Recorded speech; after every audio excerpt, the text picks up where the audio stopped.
Welcome back dear students on your favourite YouTube channel biology Adda. आज हम लोग 12th का जेनेटिक्स का मोनोहाइब्रिड क्रॉस पढ़ने जा रहे हैं। अगर आप पुराना वीडियो नहीं देखे हैं तो लिंक डिस्क्रिप्शन में है, आप प्लीज लिंक में जाकर के पुराना वीडियोस देखें, नहीं तो फिर ये वाला वीडियो समझ में नहीं आएगा, क्योंकि इसमें बहुत सारे टर्म्स हैं जो पुराने वाले वीडियो से रिलेटेड हैं। तो आप प्लीज जाइए पुराना वाला वीडियो देख करके फिर ये वाला वीडियो स्टार्ट कीजिए। चलिए स्टार्ट करते हैं। Monohybrid cross.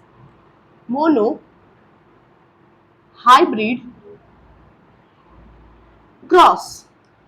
मोनो मतलब वन और हाइब्रिड मतलब जब दो अलग अलग चीजों को क्रॉस करवा करके एक कोई तीसरा वेराइटी बनाया जाए उसे हम कहते हैं हाइब्रिड। तो वैसा क्रॉस हम लोग पढ़ेंगे जिसमें एक हाइब्रिड का क्रॉस या हम लोग एक हाइब्रिड का स्टडी करेंगे, उसे कहते हैं monohybrid cross. Monohybrid cross Gregor John Mendel scientist के द्वारा दिया गया था। चलिए, मतलब when we considered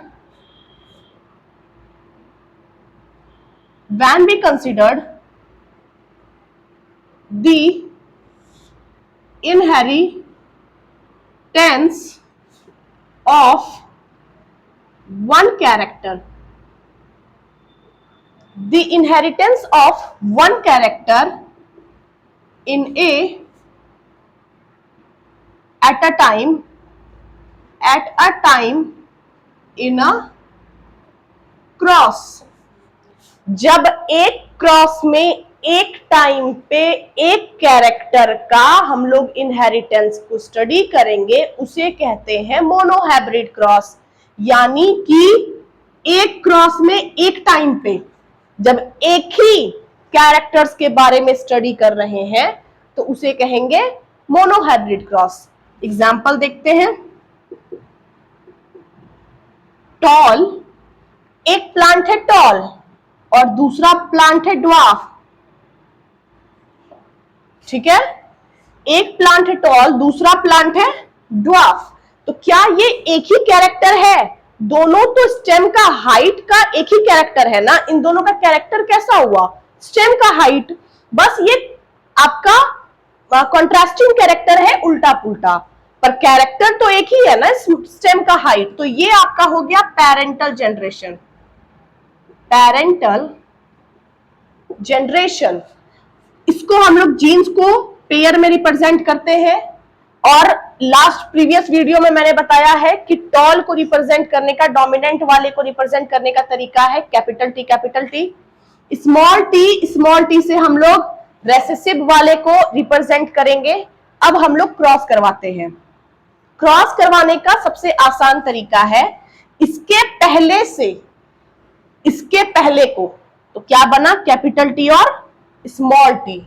ठीक है, अब इसके पहले वाले से इसके दूसरे वाले को, तो क्या रिजल्टेंट आया? कैपिटल टी और स्मॉल टी।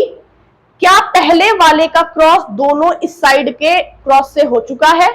तो अब इसका कहानी हो गया खत्म। अब दूसरे वाले को पकड़ते हैं। कैपिटल टी से इसके पहले वाले को, कैपिटल टी और small T.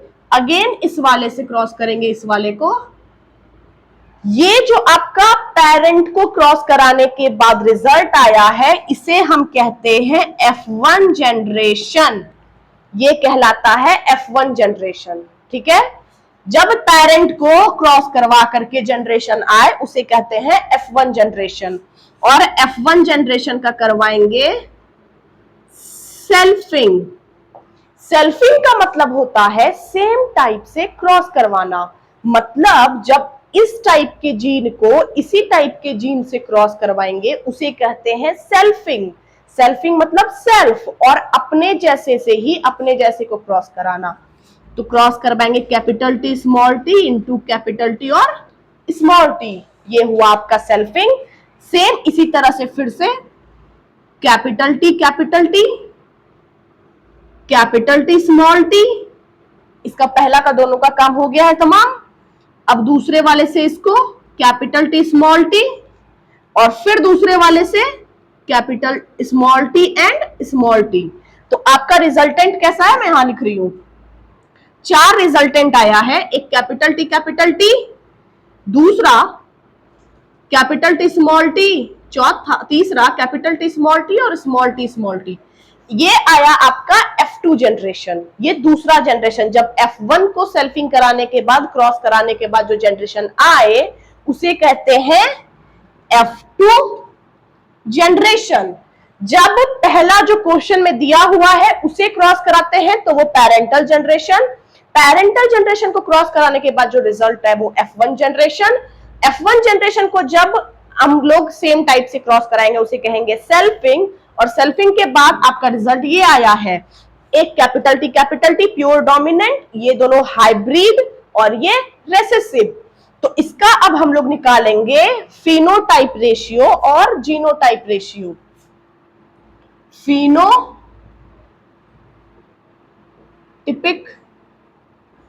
Ratio, phenotypic ratio में क्या ये टॉल दिख रहा है? सिर्फ बाहर से देखना है कि ये दिख कैसा रहा है। क्या ये बाहर से देखने पे टॉल दिखेगा? क्या ये भी टॉल दिखेगा? ये भी टॉल दिखेगा, और ये कैसा दिखेगा? ड्वार्फ। तो आपका 3 आ गया टॉल और 1 आ गया ड्वार्फ। फिनोटिपिक रेशियो में 3 टॉल और 1 ड्वार्फ। अब हम लोग निकालते हैं जीनोटिपिक रेशियो। जीनोटिपिक रेशियो में क्या ये प्योर टॉल है? Pure tall. क्या ये दोनों हाइब्रिड टॉल है? एक में टॉल का जीन है, एक में रेसेसिव का जीन है, यानी ड्वार्फ का जीन है। इसमें भी एक टॉल का जीन है और एक ड्वार्फ का जीन है। तो क्या ये हाइब्रिड टॉल है? तो एक आपका प्योर टॉल, 2 आपका हाइब्रिड टॉल और 1 आपका ड्वार्फ, यानी ये हो गया आपका टॉल, प्योर टॉल, ये हाइब्रिड टॉल और लास्ट वाला ड्वार्फ। आ गया समझ में? आप स्क्रीनशॉट ले लीजिए। डन। एक और एग्जांपल देखेंगे दूसरे कैरेक्टर में।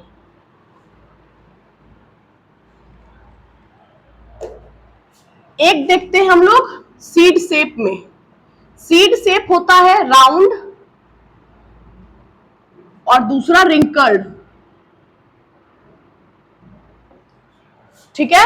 दोनों का एक ही कैरेक्टर है, यानी कि सीड का शेप डोमिनेंट में राउंड हो सकता है और रेसेसिव में रिंकल्ड। तो डोमिनेंट वाले को कैपिटल आर से डिनोट करते हैं और रेसेसिव वाले को स्मॉल आर से। इसको लिखेंगे पैरेंटल जनरेशन। अब कराएंगे क्रॉस। क्या ये कैपिटल आर स्मॉल आर बना? पहला से उसके पहले को, फिर पहले से इसके दूसरे को, हो गया पहले से पहले को, फिर पहले से ही इसके दूसरे को। अब पहला का दोनों का काम हो गया है तमाम। अब पकड़ेंगे दूसरे को, दूसरे से इससे पहले को कैपिटल आर स्मॉल आर, अब इसके दूसरे से इसके दूसरे को। क्या सारा एक सा बन के आया है? ये बन गया आपका F1 जनरेशन। और अभी लास्ट में हमने क्या किया? F1 जनरेशन को कराया सेल्फिंग। ये हुआ आपका सेल्फिंग, यानी capital R small R into again capital R small R. अब फिर वही टेक्निक, इसके पहले से इसके पहले को कैपिटल आर हो गया। अब इसके पहले से इसके दूसरे को कैपिटल आर स्मॉल आर, पहले का काम तमाम। अब दूसरे को, इसके पहले से इसके दूसरे को और इसके दूसरे से इसके दूसरे को। ये आ गया आपका, ये जो आया ये आया F2 जनरेशन। अब F2 जनरेशन का हमेशा निकालते हैं फिनोटिपिक और genotypic ratio. Phenotypic ratio equal to, क्या ये भी टॉल है? ये भी राउंड है। बाहर से देखने पे ये भी राउंड है, अंदर अभी नहीं देखना है कि ये हाइब्रिड है या प्योर है। अब हाइब्रिड और प्योर का पता कब लगाते हैं? जीन देख के। तो जीन जब आप देखेंगे तो वो जीनोटिपिक रेशियो बन जाएगा। सिर्फ ऊपर से देखना है कि ये राउंड है या रिंकल्ड है? ये राउंड है, ठीक है, ये भी राउंड है, ठीक है। हाइब्रिड नहीं देखना है अभी, ना प्योर देखना है, वो तभी देखेंगे जब जीनोटिपिक देखना हो, क्योंकि जीन्स देख के जीनोटिपिक रेशियो का पता चलता है। ये भी राउंड, ये भी राउंड, 3 हो गया हमारा राउंड इज टू 1 और एक हो गया रिंकल्ड। तो हमारा जीनोटिपिक फिनोटिपिक रेशियो फिर से आ गया 3:1 और genotypic ratio is equal to एक प्योर राउंड। अब जीन देखना है, ये प्योर राउंड हो गया और ये दोनों हाइब्रिड राउंड। तो एक हो गया प्योर राउंड, 2 हो गया हाइब्रिड राउंड और एक हो गया रिंकल्ड। ये हो गया प्योर राउंड, ये हो गया हाइब्रिड राउंड और तीसरा हो गया रिंकल्ड। तो इस हिसाब से पता चला कि मोनोहाइब्रिड क्रॉस का फिनोटिपिक रेशियो होता है 3:1 और genotypic ratio is equal to 1:2:1। आ गया समझ में? आई होप आप सारा का सारा वीडियो क्लियर होगा। अगर कोई डाउट है तो प्लीज आप डिस्क्रिप्शन में पूछ सकते हैं मेरे से डाउट, अपने क्वेश्चंस। यहां तक आज हम लोग पढ़ेंगे, इसके आगे नेक्स्ट वीडियो में अब हम लोग देखेंगे। यहां तक आप प्लीज प्रैक्टिस करते रहिए और कोई भी तरह का सवाल हो तो आप डिस्क्रिप्शन में पूछ सकते हैं। Thank you.